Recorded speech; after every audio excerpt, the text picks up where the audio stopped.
It's strange how a single moment can split your life into two halves, before and after the truth.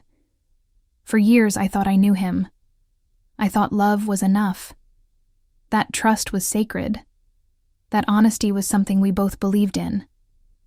But that night, as I sat alone in our living room, staring at his unlocked phone, everything I believed in began to crumble. It wasn't curiosity that led me there. It was instinct. The kind of quiet, unsettling feeling that creeps in when your heart already knows what your mind refuses to accept. His phone buzzed on the table, the glow from the screen cutting through the darkness. Just one message. Just one tiny notification. But it changed everything. I remember my hands trembling as I picked it up. I wasn't supposed to. We trusted each other. Or at least, that's what I had convinced myself to believe. But there was something about that message. Something different. Something cold. The preview showed only a few words. Did she find out yet? My chest tightened. My breath caught somewhere between fear and disbelief. My mind started spinning with excuses. Maybe it's work-related. Maybe I'm misunderstanding. Maybe I'm just tired. That's what I always told myself when things felt off. I was so good at ignoring my own instincts. So desperate to believe in the person I loved. But when I opened that message, the illusion I'd been living in shattered. Silently. Completely. There it was. Proof. Words exchanged that no one could twist or explain away. He had lied. Repeatedly. Carefully. Like someone who knew exactly what he was doing. Like someone who'd spent months, maybe years, perfecting the art of deceit. The message thread wasn't long, but it didn't need to be. I saw enough. Enough to know that the person I trusted with every part of my soul had been hiding a truth so deep, it almost felt rehearsed. Each message was casual. Chillingly casual. They talked about me like I was a problem to manage. Like I was just a small part of some bigger plan. And there it was again. Her name.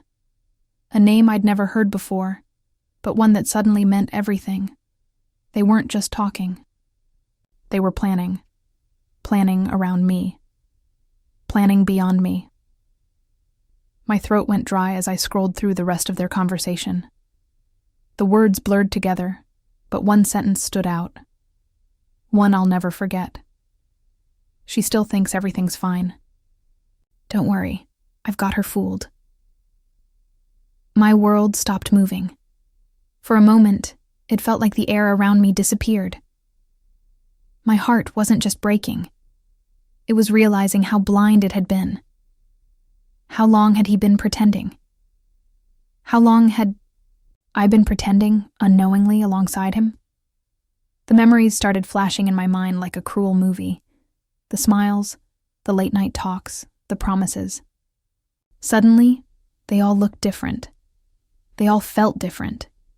Because once you see the truth, you can never unsee it.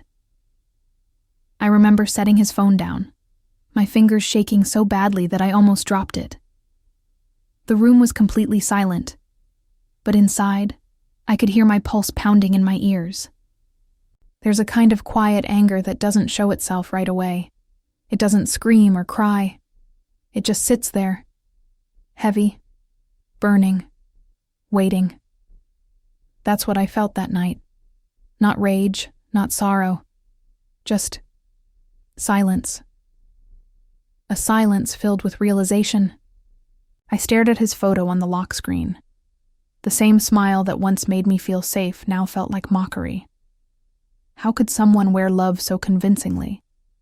How could someone make you believe you were their world, while they were busy creating another? When behind your back for the first time I didn't cry. I thought I would. I wanted to. But the tears didn't come. Because this wasn't just heartbreak. It was awakening. He came home late that night. I heard the door open, his keys hitting the counter like they always did. He walked in, smiling, acting as if everything was normal. And for a second, I almost played along. the same way I always did. But something inside me had changed. When he leaned down to kiss my forehead, I couldn't move. I just stared at him, and he noticed. He froze, confusion flashing across his face. "What's wrong?" he asked. His voice sounded calm, but I could see a flicker of nervousness behind his eyes. I forced a smile, small and unconvincing. "Nothing," I whispered. "Just tired." He believed it. Or maybe he wanted to believe it. He went upstairs, humming to himself, and I just sat there, staring at the same spot on the floor, trying to understand how someone could stand so close to me and still be a stranger. That night, I didn't sleep. I lay awake, staring at the ceiling, playing every memory over and over again, every moment that suddenly didn't make sense anymore. The late work nights, the sudden trips, the quiet phone calls he'd take outside, the way he'd flinch whenever I asked a simple question. I used to think it was stress, work pressure, something harmless. But now I knew. The signs were always there, hidden in plain sight. I just didn't want to see them. It's almost cruel how love blinds you, how it paints over every red flag with a softer color, making excuses where there should be boundaries. I thought we were solid. I thought we were forever. But forever, it turns out, was just a word he used when it suited him. By the time the sun rose, I had already made a decision. Not about revenge. Not yet. But about truth. I wasn't going to let him keep his mask forever. Because if love was built on lies, then maybe the truth was the only way to rebuild myself. I got up, walked to the window, and stared outside. The world looked the same, but I wasn't the same person anymore. I was someone who had seen what was behind the curtain. And once you see it, you can't go back. I picked up my phone, scrolled, through the messages again, and took screenshots, one by one. My fingers were steady this time, cold, focused. I didn't know what I was going to do yet, but I knew this. He had written his own ending, and I was going to make sure he read it. If only I had known what that message really meant. If someone had told me back then how it would all end, I wouldn't have believed them, because in the beginning, it was perfect, or at least it felt that way. Daniel came into my life like a calm after a storm. I still remember the first day we met. The kind of moment that feels ordinary at first, but later turns into something unforgettable. It was at a small cafe near my office, one of those quiet places where you could actually hear your thoughts. I was running late, juggling files and coffee, when he held the door open for me. His smile was easy, natural, confident. Not the kind that tried too hard, just enough to make you feel noticed. I thanked him, and he said something simple that somehow stuck with me. "You look like you've had a long day. Let me guess. Boss trouble or life trouble?" I laughed. It was the first real laugh I'd had in days. And just like that, a conversation began. Light, warm, and effortless. He had that charm that made everyone around him feel comfortable. He listened when you spoke. Really listened. Like your words mattered. It's funny how dangerous that kind of attention can be when you've spent years being unheard. Over the next few weeks, we kept running into each other. First at that cafe, then at the bookstore nearby, then at a friend's small gathering where he somehow knew everyone. It felt like coincidence. But now, when I look back, I wonder if it really was. At the time, though, I didn't question it. I was just happy. He was everything I thought I wanted. Ambitious, kind, funny. The kind of man who could make you feel safe just by being near. He had this quiet confidence. The way he spoke about his dreams. The way he made plans like the world was already his to shape. I was the opposite. Steady, practical, hardworking. I wasn't looking for someone to save me, just someone who would stand beside me. And somehow Daniel made it seem like that's exactly what he wanted too. He would text me good morning, before my alarm even rang, ask about my day in the middle of his meetings, and call me at night just to say he missed my voice. The kind of gestures that melt your heart before you even realize it's happening. It didn't take long for our worlds to blend together. Dinner dates turned into weekends spent together. His friends became mine. His laughter filled my apartment. And for a while, it felt like life was unfolding exactly the way it was supposed to. There were moments that still feel too beautiful to forget, like that rainy Sunday when we stayed in, baking cookies we burned, laughing until our sides hurt. Or the way he'd wrap his arms around me when I was cold and whisper, "I've got you." For months, everything seemed perfect. Maybe too perfect. Because when love feels that good, you stop looking for cracks. You don't want to see them, but even perfection has shadows.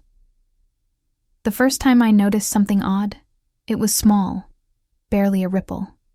He was supposed to meet me for dinner after work, but at the last minute, he called saying he had to stay late for a client. His voice sounded normal, but there was a faint echo, like he wasn't in his office. I brushed it off. Everyone works late sometimes. Then it happened again, and again. Sometimes, he'd go completely silent for hours, his phone going straight to voicemail. When I asked, he'd smile and say, "You worry too much. You know how unpredictable my work can be." And he was right. He did have a demanding job.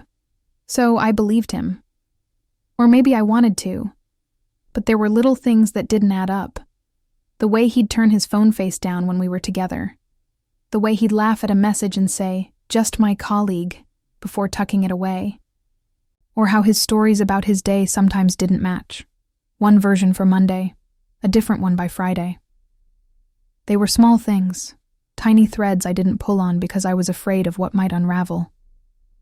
I remember one evening, we were out at a restaurant and his phone buzzed. He glanced at the screen, and for a fraction of a second I saw a name I didn't recognize. A woman's name. His expression changed, subtle but enough for me to notice. He quickly silenced it, slipped the phone into his pocket, and smiled. "Sorry, just work."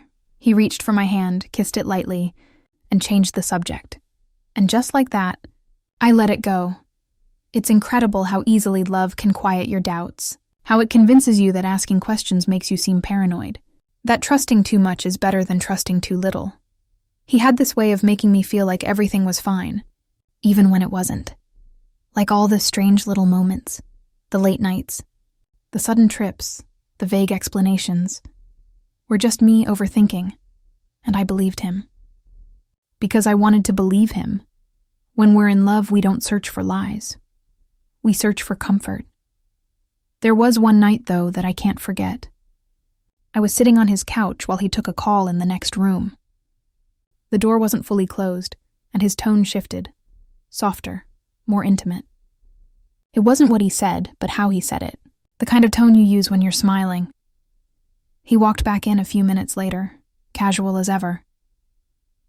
"Sorry about that," he said. "Client trouble." I smiled, pretending I hadn't noticed the way he avoided my eyes. Pretending I hadn't felt that strange twist in my chest. That's the thing about denial. It's comforting. It lets you sleep at night, even when the truth is whispering right next to you. Still, there were moments when I'd catch myself wondering. Moments when the silence between us felt heavier than before. Moments when I'd think, maybe something's wrong. But then he'd pull me close. Look at me like I was the only person in the world, and all my doubts would melt away. He knew exactly how to do that. How to silence the noise in my head with a smile. A touch. A promise. And for a while, that was enough. We took trips together. Laughed over burnt pancakes. Danced in our kitchen at midnight. The kind of memories that build a life, or make you believe you have one. But deep down, somewhere in the quiet corners of my heart, I knew something wasn't right. I just didn't want to admit it, because when you love someone, your brain might whisper warnings, but your heart keeps rewriting the story. It keeps saying, "He loves you. Don't ruin this. Don't question what feels so real. I started to tell myself small lies, the same way he probably did. He's just tired. He's just busy. It's nothing.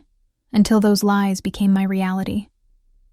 Sometimes I'd wake up at night and look at him sleeping beside me, wondering who he really was when I wasn't looking. But then I'd see him smile in his sleep, and I'd convince myself that no one who smiled like that could ever hurt me. I was wrong. But back then, I didn't know. Back then, I was still living in the perfect beginning. The version of our story where love was simple, where I believed we were unstoppable, where every touch felt like a promise. If there were cracks, I painted over them with trust. If there were lies, I softened them with hope. Because when love feels real, you don't go searching for the truth. You just hold on and pray that it's enough. And so I did. I held on tight, ignoring the quiet doubts that lingered in the back of my mind. I told myself that I was lucky, that people searched their whole lives for what I had. I didn't know that what I had was already slipping away.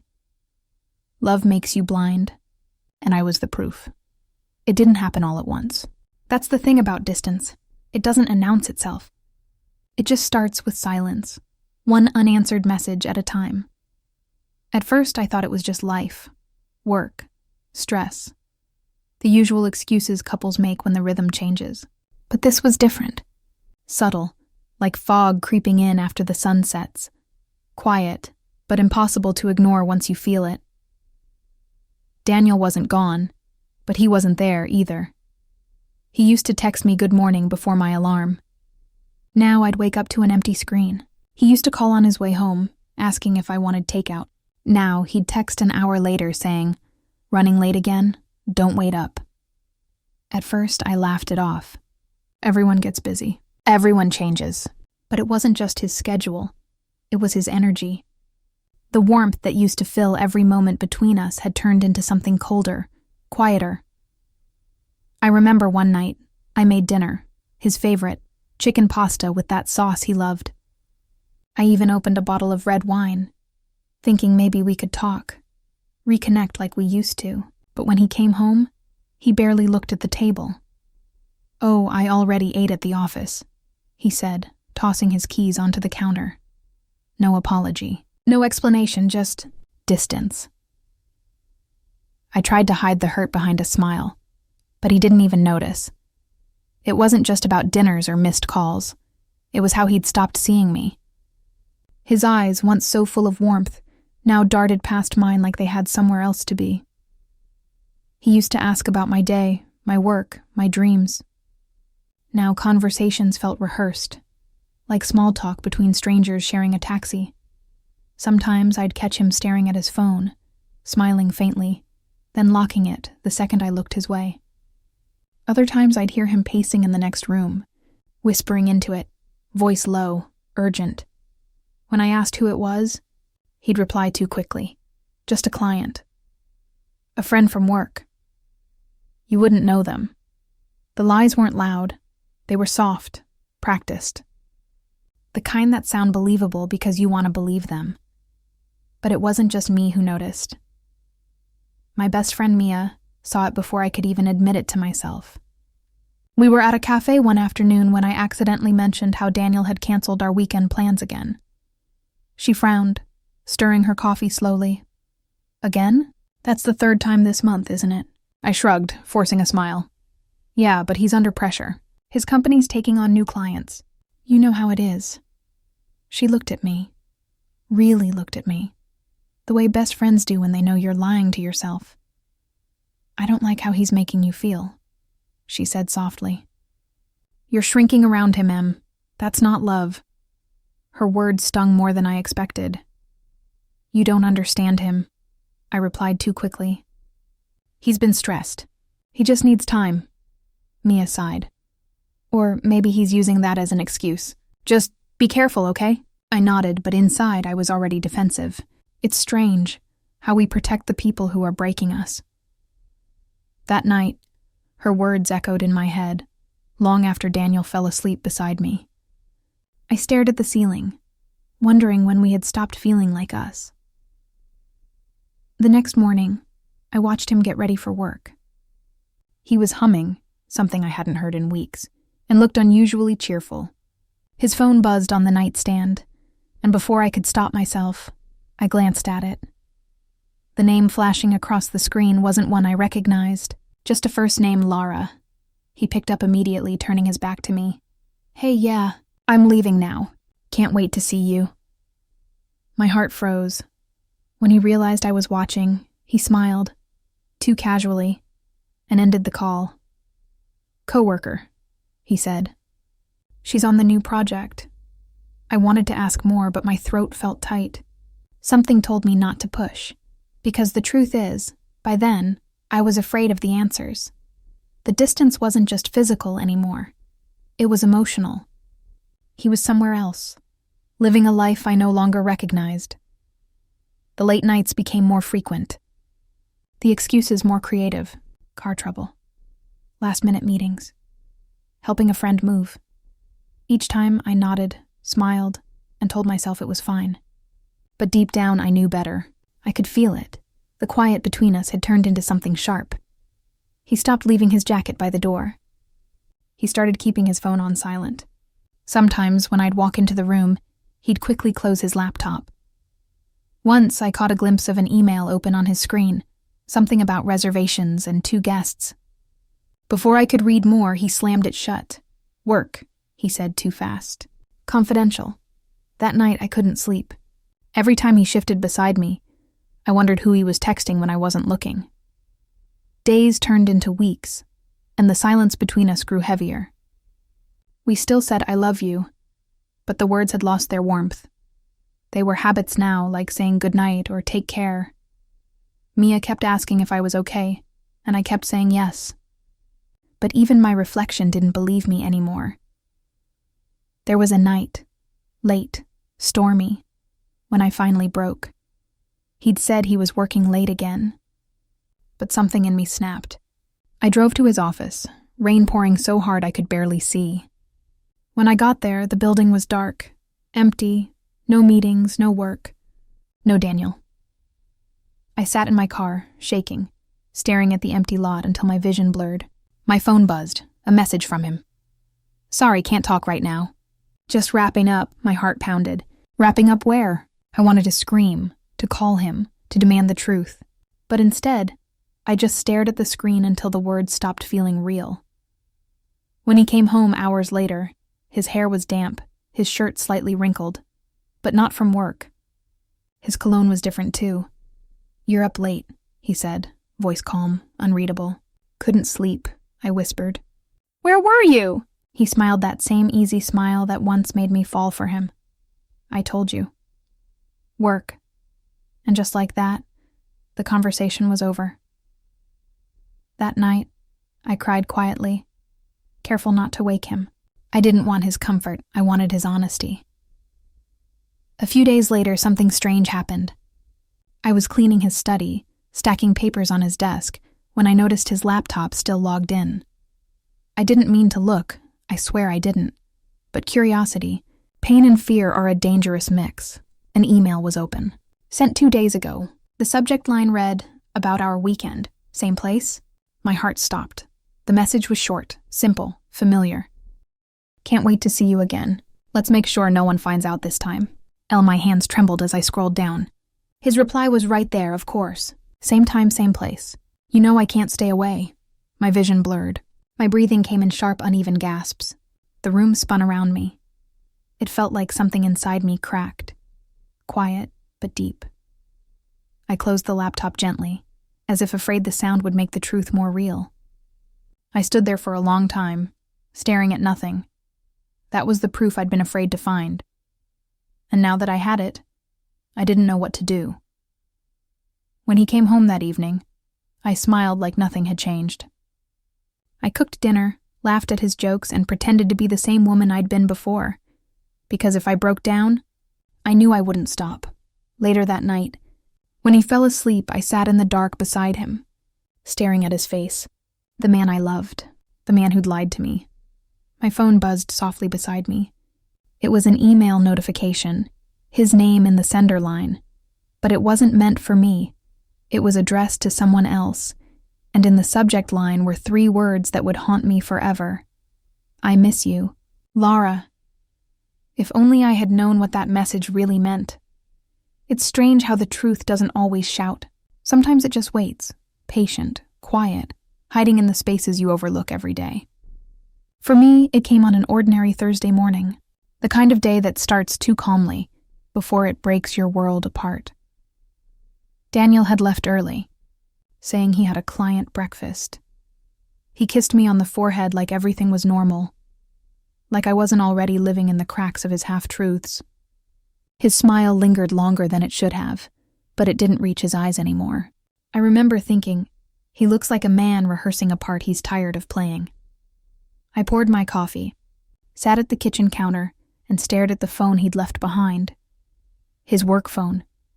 The one he said contained nothing personal. It was lying there like an invitation. I tried to ignore it. I really did. But curiosity isn't born out of mistrust. It's born out of pain. When you've been lied to long enough, your heart starts begging for proof, even if it might destroy you. My hand shook as I picked it up. The screen lit up instantly, no password. He must have forgotten to lock it. I hesitated, whispering to myself, "Don't do this, Emma." But something deeper answered back. "You deserve to know." The first thing I saw was a thread of messages under a contact saved as L. I opened it, and there it was. The confirmation I had been both seeking and dreading. Last night was amazing. I wish I could wake up next to you every morning. Ella's reply was almost immediate. Soon, I promise. Just a little longer. My heart stopped. My fingers went numb. I scrolled up, each message slicing deeper. Photos, dinner dates, hotel receipts, smiling faces. His hand in hers. Captions like, "You make me feel alive again." It wasn't new. The thread went back years. Years of lies, years of pretending. Every work trip, every late night, every client call. They weren't business. They were her. I felt my chest tighten until I couldn't breathe. It wasn't just the cheating. It was the depth of it. The way he had built 2 entire lives, one on top of the other, balancing truth and deception like an artist who forgot which painting was real. I dropped the phone onto the counter, covering my mouth with my hand. The room spun. For a moment, I thought I might throw up. Memories began flashing in my mind like cruel little movies. His missed anniversaries, the nights he fell asleep at the office, the weekends he said he needed space. All of it, every single word, was built on her. A laugh escaped me. Sharp, broken, half a sob. It wasn't funny, but it was all I could do. I sat there shaking as the realization settled. He hadn't just cheated on me.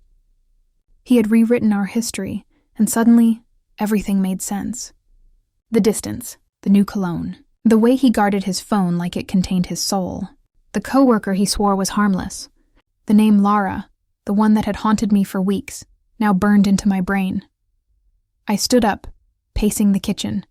My hands couldn't stay still. I wanted to scream, to cry, to destroy something.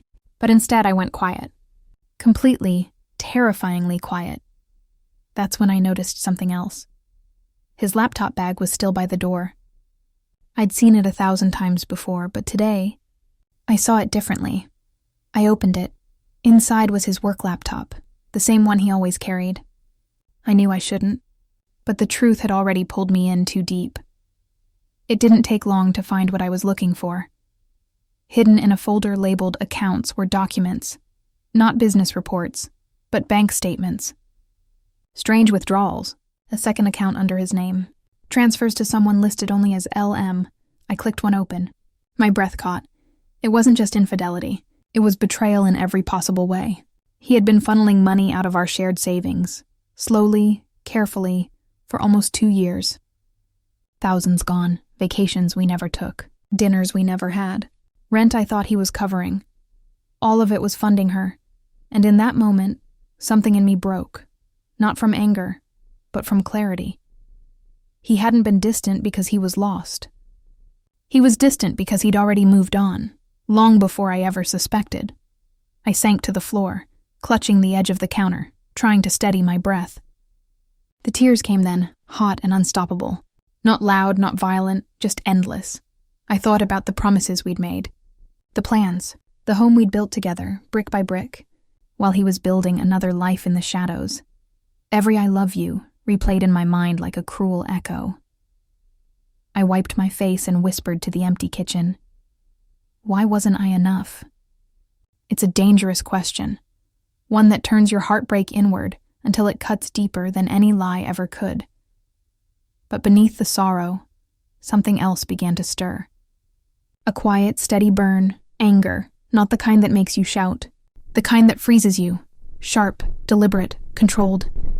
I stood up, wiped my tears, and stared at the phone again. The screen lit up with another message. Can't wait for this weekend. Same cabin? He was still lying, still weaving his story, and for the first time I didn't feel pain. I felt power, because I finally knew the truth, and the truth changes everything. I opened my laptop. For hours I read through his emails, piecing together his web of deceit, receipts from hotels, car rentals, restaurant bookings, places he said he'd never been, names he swore he didn't know. Each discovery stripped away another layer of illusion, until all that was left was the man behind the mask. Small, cowardly, unrecognizable. By the time the sun dipped below the horizon, I had everything I needed. Proof, dates, screenshots, copies of every lie he'd ever told. But instead of rage, all I felt was emptiness. The kind that doesn't scream. It whispers. When I heard his car pull into the driveway that evening, my heart didn't race. It just went quiet. He walked in, smiling, carrying takeout like nothing had changed. Thought I'd surprise you, he said casually. I looked at him, really looked at him. And for the first time, I saw the stranger I'd been living with. That's nice, I replied, my voice calm, steady. You must have had a busy day. He didn't notice the tremor underneath. He didn't notice that the woman standing in front of him was no longer the same. Dinner passed like a scene from a play, him talking, me nodding, pretending. The air between us was thick with unspoken truth. Later that night, when he fell asleep, I sat on the edge of the bed, watching him breathe, and that's when the words finally left my mouth. Soft, almost a whisper. He thought I'd never find out. But I did. And he had no idea what was coming next. Grief doesn't always come with noise. Sometimes it's silent. A quiet ache that hums beneath your skin, reminding you with every breath that something inside you has shattered. For days after the discovery, I lived in that silence. I stopped eating. I stopped answering calls. The world outside continued. Cars passed, birds sang, people laughed. But inside me, everything was still. I moved through the house like a ghost, brushing my fingers over memories that now felt poisoned. The laughter that once filled these rooms had turned into echoes I couldn't bear to hear. At night, I'd lie awake, staring at the ceiling, replaying every lie he'd ever told me. Every, I love you. Every, I'm just working late. Every time he'd held me close while someone else's perfume lingered on his shirt. The betrayal wasn't just in what he did. It was in how easily he'd done it. There were moments I wanted to scream, to throw everything he owned out the window, to burn every photo. But something inside me, something fragile and sharp, whispered that rage was what he'd expect. Rage would make me look unstable, emotional, weak. No, not this time. I wasn't going to give him the satisfaction of seeing me break. So I cried, quietly, privately, until there were no tears left. And then, when the silence became too heavy, I stood in front of the mirror, staring at the woman who looked back at me. Her eyes were swollen, her face pale, but there was something new in her gaze, something fierce. That's when I made a decision. I wouldn't confront him. Not yet. Instead, I would plan, because I finally understood that the only way to beat a liar was to learn his game. The next morning, I greeted him like nothing had happened. I smiled, made him coffee, asked about his day. He relaxed instantly, believing my silence was ignorance. He thought the storm had passed, when in reality, it was only gathering strength. Behind that calm mask, my mind was sharper than it had ever been. I began to notice everything: his calls, who he texted when he looked away, his absences, the new clients that seemed to appear out of nowhere, the way his voice softened when he said certain names. Every detail mattered now. Every pattern was a clue. I started keeping records, screenshots of messages, receipts, even casual photos that could prove where he'd been.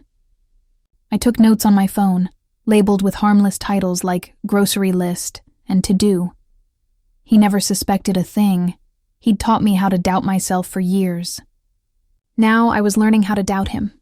Sometimes, when he'd talk about late meetings, I'd nod and say, "Of course, take your time." Then, I'd check his location through shared apps he'd forgotten about. Other times, I'd send a simple text while he was working, something innocent like, "Dinner's almost ready." If it took him more than an hour to respond, I'd already know where he really was. The lies began to overlap. The timeline started to blur, and every inconsistency was another thread I could pull.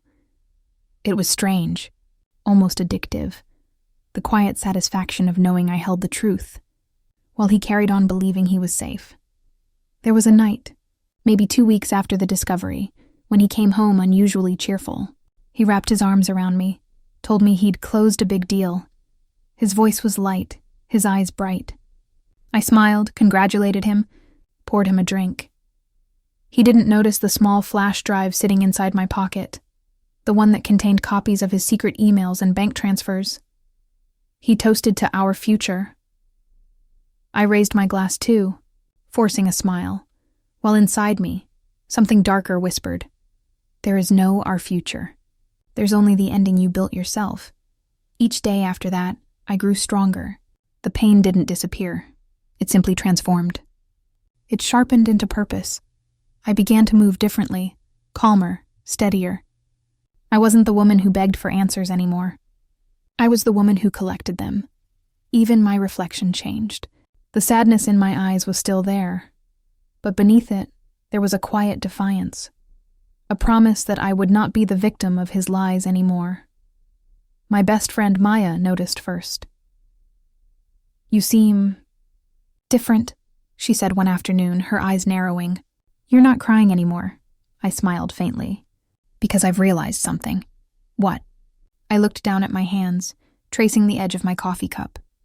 "Pain doesn't destroy you. It reveals you." She didn't ask for details. Maybe she already knew.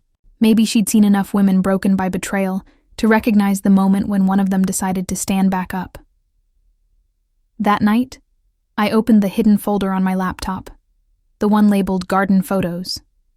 Inside were neatly organized files, bank statements, screenshots, dates, and even a few recordings. I had everything I needed. Everything except the right moment. He still thought I was his loving, oblivious wife. He still kissed me goodnight, whispered, "I love you," like it meant something. And I let him, because every "I love you" was now a confession he didn't know he was making.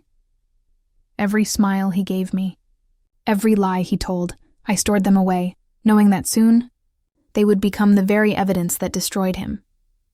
The hardest part wasn't pretending. It was staying calm when he looked at me with those same eyes that had once felt like home. I used to see love there. Now all I saw was performance. One night, as I watched him sleeping beside me, the glow of his phone lighting up the room, I felt a strange sense of clarity. He looked peaceful, like a man completely unaware that his own secrets were tightening around him. Thread by thread, I whispered softly into the dark, almost like a promise to myself. "You taught me how to lie, Daniel. Now you'll watch me tell the truth." It wasn't vengeance I wanted, not in the way people imagine revenge to be. It wasn't about screaming or breaking things. It was about control, about taking back the power he'd stolen piece by piece. And the truth, my truth, would be louder than any lie he'd ever told. So I waited, patiently, silently, while he continued to build his life of deceit. I was building something too, a case, a plan, a reckoning. Pain had been my cage. But now, it had become my weapon, and I was ready to use it. Deception, I learned, is like a spider's web. Delicate, intricate, and deadly to the one who spins it carelessly. Daniel had spent years weaving his lies, believing himself untouchable. But the thing about webs is, they eventually stick to the one who built them. By now, weeks had passed since I'd first discovered the truth. He still thought I was the same woman. Loving, forgiving, a little naive maybe, but harmless. He didn't realize that every smile I gave him was measured, every word rehearsed. I had become a mirror reflecting his own performance back at him, and he didn't even notice. I began setting the stage, slowly, subtly, like a careful playwright preparing for the final act. It started with simple questions. "You said you had a late meeting last night, right? How did it go?" I asked it casually over breakfast, stirring my coffee, eyes down. He smiled easily, answering without hesitation. "Good. We closed the deal with the Andersons." I nodded. "Oh, that's great." What he didn't know was that I'd already spoken to one of the Andersons that morning, a polite man who mentioned Daniel hadn't attended the meeting at all. Each question was a thread I pulled, watching his story unravel, one lie at a time. At first, he didn't suspect a thing. His confidence was still intact. But I could see the cracks forming. The way his tone shifted when I mentioned certain names. The small stutters, the quick glances at his phone, the unnecessary details he added to cover the gaps. He was slipping, and I was there to catch every fall. I began involving others, subtly, unintentionally in his mind. My best friend Maya was my quiet ally. We'd go to dinners, gatherings, social events, and I'd make sure Daniel's stories reached the right ears. "Daniel's been so busy with that new project," I'd say with a smile. Then, I'd watch as his coworkers exchanged puzzled glances, because there was no new project. Not officially. He'd just told me that to explain his absences. The more people heard his own contradictions, the less convincing he became. At work, his charm started fading. People began noticing his nervousness. The once confident, smooth-talking Daniel now fumbled with details, forgot dates, even avoided certain colleagues. It was fascinating to watch, like seeing a magician realize the audience has figured out the trick. But the most satisfying part was how effortless it became. I didn't have to destroy him. I just had to let his lies breathe. The more air they got, the faster they collapsed. One evening, I set another small trap, one that seemed harmless but was designed to expose his inconsistency. "Hey," I said lightly while cooking dinner. "Remember that dinner we had with your cousin last month? What was the name of that restaurant again?" He looked up from his phone. La Verda," I smiled gently. "Are you sure? I thought it was Blue Orchid." He frowned, confused. "No, definitely La Verda. Except I'd never met his cousin. He didn't even have one named Michael, the one he claimed to have dined with that night." The flicker of uncertainty that passed through his eyes was everything I needed. He realized, for the first time, that he didn't quite remember what version of his story he'd told me. That night, when he went to shower, I whispered to my reflection in the mirror, "You're doing it." He's starting to fall apart. From that point on, I didn't even have to ask questions. I just had to observe. He began to grow anxious, texting more secretly, locking his phone, pacing when he thought I wasn't watching. His late nights became earlier ones, his excuses thinner. Once he even accused me of acting strange. "You're distant lately," he said, trying to sound concerned. "Is everything okay?" I met his eyes, calm and unreadable. "I'm fine, Daniel. Just tired," he smiled, relieved. He wanted to believe me. That was the irony. The liar had started craving my honesty. Meanwhile, my case was almost complete. I had messages, photos, transaction histories, a mosaic of deceit, pieced together like a jigsaw puzzle he didn't even know existed. I didn't rush it. I wanted everything to be perfect, undeniable. Sometimes I'd sit at my desk at night, files open before me, the soft glow of the computer screen lighting my face. My heart would pound, not from sadness, but from clarity. Every lie I uncovered gave me strength. Every fact I collected was a brick in the wall I was building. the one that would protect me when everything finally came crashing down. And crash. It would, because the thing about lies is that they demand more lies to survive. Daniel was running out of room to maneuver. I started noticing how other people began to question him too. His coworkers whispered behind his back. His friends looked uneasy when he spoke. Even his family started to sense the distance. His mother once called me. "Is everything okay between you two?" she asked softly. "He seems distracted lately." I smiled into the phone, my voice calm. "He's just been busy, that's all." It was almost poetic, his own circle slowly turning skeptical, the people he thought he controlled beginning to see through him. By now, I had orchestrated everything carefully, without shouting, without confrontation, without chaos. Just precision and patience. But the moment I knew the trap was finally set, came one Friday evening. He came home earlier than usual, looking tense. He poured himself a drink, eyes darting between me and his phone. I pretended not to notice, humming quietly as I prepared dinner. "Rough day?" I asked lightly. "Just work," he muttered. "You still working on that Anderson project?" He froze, just for a fraction of a second, but I saw it. "Yeah, of course." "Strange," I said, setting down the knife carefully. "I ran into Mr. Anderson at the grocery store today. He said you wrapped that project up weeks ago." The silence that followed was deafening. His hand tightened around his glass, eyes flickering with panic before he forced a laugh. "Oh, yeah. He's probably mistaken." "Probably," I said softly, turning back to the cutting board. He didn't say another word that night. The next few days, his demeanor changed completely. He was jumpy, defensive, snapping over small things.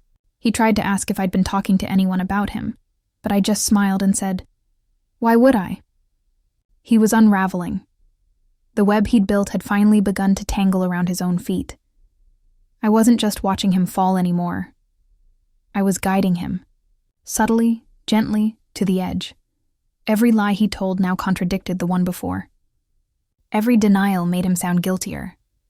He was exhausting himself trying to remember who he was supposed to be, and I, calm, collected, patient, was waiting for the perfect moment. Because revenge, I realized, isn't about rage. It's about precision. It's about giving someone enough rope to hang their own mask. One evening, as I stood by the window watching the city lights flicker below, I thought about the woman I used to be, trusting, forgiving, desperate to believe the best in people. She was gone now. In her place stood someone stronger, quieter, and infinitely more dangerous. Not because she wanted to hurt him, but because she had nothing left to lose. And that kind of woman? She's unstoppable. I closed my laptop that night, every piece of evidence neatly stored in its folder, and whispered to myself, "It's time. He's trapped himself. Because I didn't have to ruin Daniel. He'd already done it for me, and now all that was left was to let the truth out." The days after everything came out felt unreal. Silence replaced chaos, but it wasn't empty anymore. It was peaceful. For the first time in years, I could breathe without wondering where he was, what lie I'd have to swallow next, or whether my instincts were wrong. The weight that had sat on my chest for so long was gone. It didn't vanish in a dramatic moment. It faded slowly, like a bruise healing under the skin. At first, I didn't know what to do with the quiet. My phone barely rang. The routine we'd built, the morning texts, the "I'll be home late" messages, had stopped completely. The silence was loud, almost haunting, but then something strange happened. It started to feel comforting. I began to realize how much of my life had revolved around him. Every decision, every emotion, every ounce of my energy had been tied to what he wanted, what he needed, what would make him happy. Now it was just me, and that was both terrifying and liberating. The first thing I did was take back my space. I cleaned the apartment top to bottom, not just physically, but emotionally. I opened every window, letting the cold air rush in.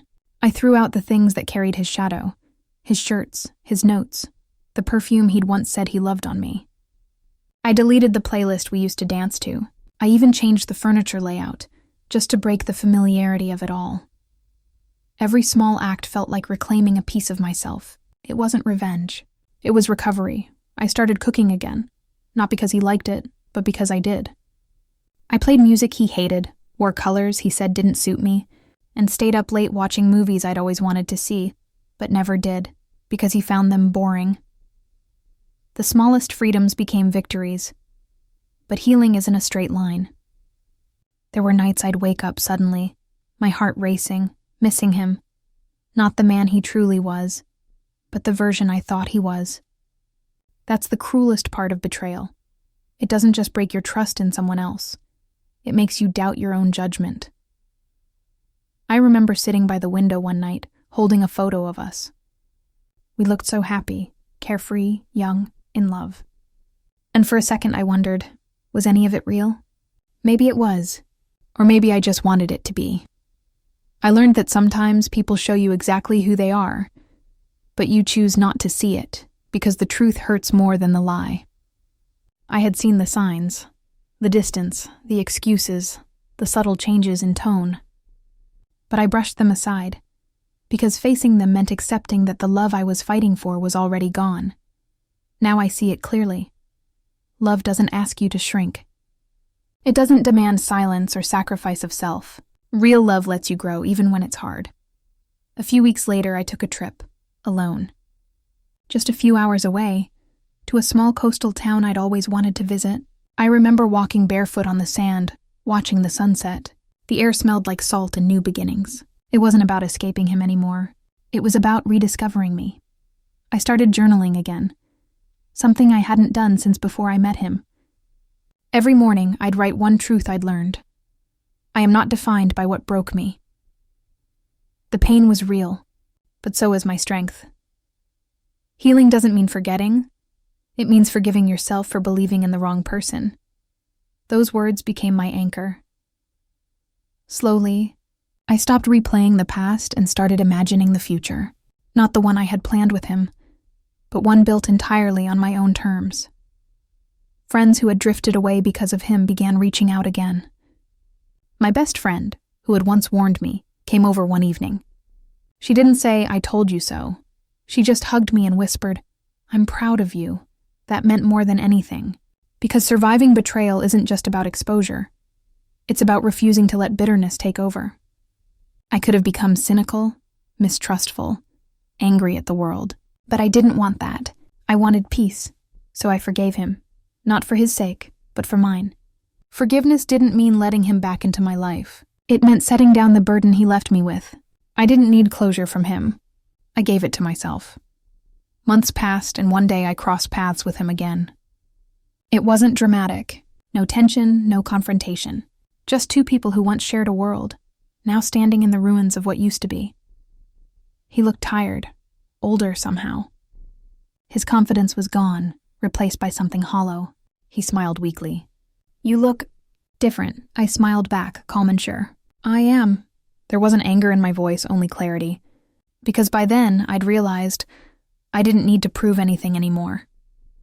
The truth had already done that. He mumbled something about wishing things had turned out differently, but I didn't reply. I simply wished him well and walked away. And as I did, I realized I wasn't walking away from something. I was walking toward myself. Life slowly started to rebuild itself, but this time it was built on truth. I learned to enjoy my own company, to celebrate small victories, to trust my intuition again. I began saying no when something didn't feel right, not out of fear, but self-respect. I also learned that healing doesn't mean pretending the pain never happened. It means looking at the scars and saying, "Yes, I survived that." The betrayal, as cruel as it was, became the beginning of something unexpected: honesty. Not just with others, but with myself. I found beauty in solitude, power in forgiveness, and peace in knowing that the truth, no matter how painful, had set me free. Now, when people ask about what happened, I don't tell them every detail. I just say, I found the truth, and it changed everything. Because it did. It broke me, then rebuilt me stronger. It showed me that losing someone who deceives you isn't a loss. It's a rescue. There's no more anger in my heart, only gratitude. Gratitude that I had the courage to see what was hidden, Gratitude that I learned how to stand alone and not be afraid. I've realized something important. Betrayal doesn't define you. What you do after it does.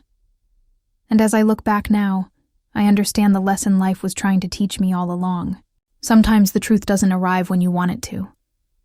It arrives when you're finally strong enough to face it. He thought I'd never find out.